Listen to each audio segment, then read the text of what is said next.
Going to do a review of my tiny tank. Little tiny tank is something that I got a few years ago when I had a pretty boring office job. This was quite a few years ago. The little tiny remote control cars were real popular from Radio Shack at the time.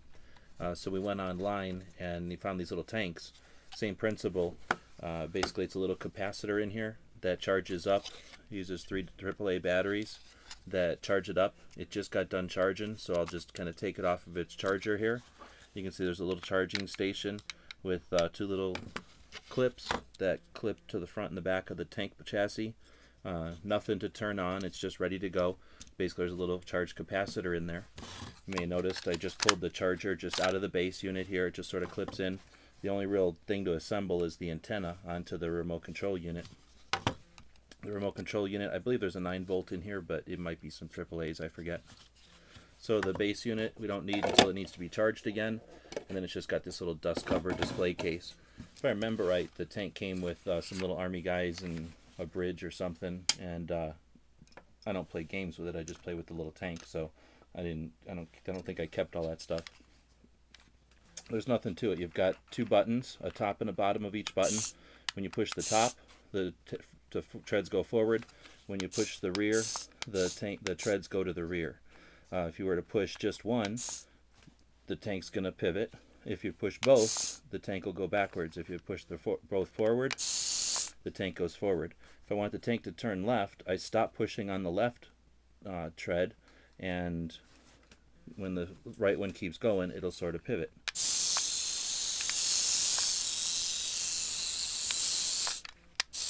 Real easy to control.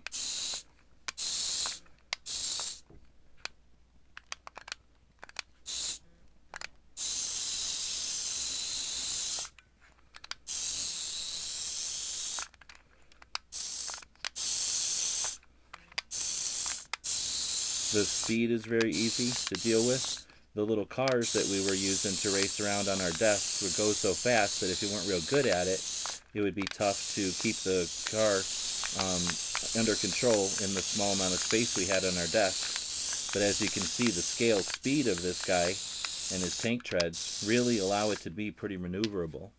We would set up little barricades and little courses to run.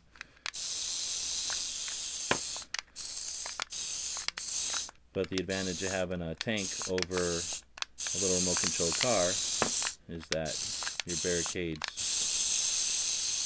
aren't so much an issue. So anyway, I'm having a little fun. I haven't used it in quite a while, but I saw it on the shelf there, and I thought I would run it around for a little bit. All I did was put the AAA batteries back in here. Whatever batteries are in the controller are still good however many years later. They're probably all blown up in there, but I haven't looked. Definitely I can remember not getting very much done. Our bosses hated it when we had these little tanks at work. We used to hide them or put them in our bags and bring them in every day and take them home, because they weren't real expensive, and our bosses knew that, and they sort of disappeared when we weren't around. So I don't know, I figured I'd bring it out as a gift idea. I honestly don't know if they even make them anymore. They must, I suppose. Why would they stop making something as awesome as a tiny little tank? They didn't cost, I don't think they cost even $10. The little cars weren't very expensive, so the tanks weren't too much either.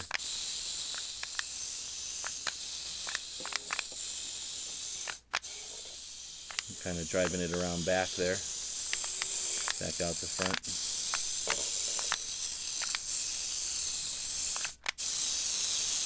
Little tedious to control just because I haven't raced it in a while, but I'm getting my legs back here. Now you can see that I've been riding it around for, I guess, less than 4 minutes, probably about 3 or 4 minutes here, judging by the clock on the camera here. And it's slowly losing some juice. I figured I would just keep running it around until it totally ran out of juice, so you could see what kind of run time you get on it. What's nice about it, I don't know if you noticed there, it kind of went into some four-wheel drive motion there. It's with the actual treads on it, not just wheels or anything. It's a lot easier to get out of jams than with the little cars that would flip over all the time. So now it's finally dead in the water. Its little capacitor is worn out. So I'm going to put it in its little charger here, and it just clips in.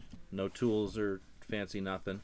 There's a little LED on there, and it'll take, I think they say 30 seconds or something. It really didn't take very long. While it's charging there, I'll mention the controller has a little 49 megahertz here. That's the channel that it's running. They made 3 or 4 different models of it. I think I have a couple of them, and that allows you to have different channels, allows 2 different remote control tanks to drive around without interfering with each other, and that lets you have races and battles, and they're a lot of fun. Nothing shoots out of them, of course, but you saw that it's powerful enough to push around a little battery, no problem. Like I say, I'm pretty sure it came with a little couple little army guys that poke into the top of these turrets and make it look like there's little army guys in there. I wasn't playing games with them. We were just playing around, wasting time at work. So I don't have that stuff anymore, but I know a lot of time this would be super fun when I was a kid if I was, you know, building bridges out of Legos or something, and or Lincoln logs or toothpicks or popsicle sticks even, and then running these little tanks over it. We had little stompers back in the day that were a little bit bigger than this, and they were 4x4 vehicles that moved with batteries, but real wussy and not remote controlled like this. Again, I think they were under 10 bucks if I remember right. Definitely under 20, but very competitively priced, and we've owned a few of them. They came in little, it's done charging, by the way. I could take it out and run it for another 3 minutes or so probably. And again, that depends. If I keep running it up the wall back there where it's sort of sloped, I'm sure that's going to take more battery than if I was just riding it around in a straight place. So I'll go up here and make it do some work. Oh, I knocked it over. I'll make it do some work here, and it would definitely run out of battery sooner.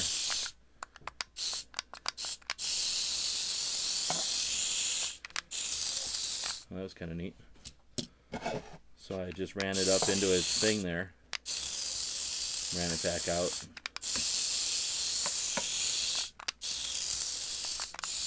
So it's a little powerhouse. I imagine, again, giving this to a kid, they could really have a lot of fun with it.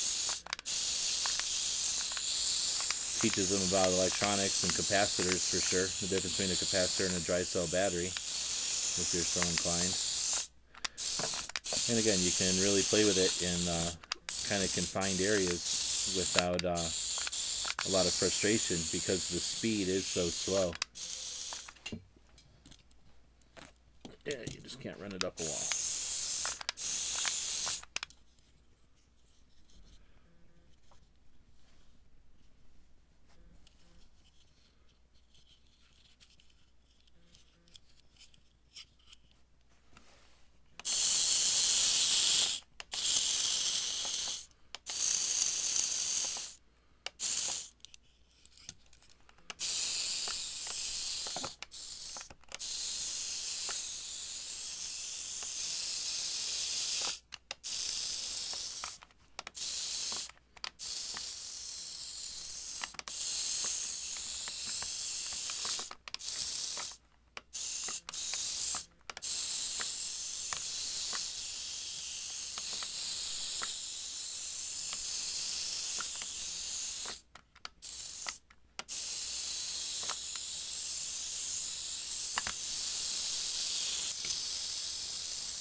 Okay, well that's plenty of time with the little tank. I'll just drive it on up here, and we'll end the video.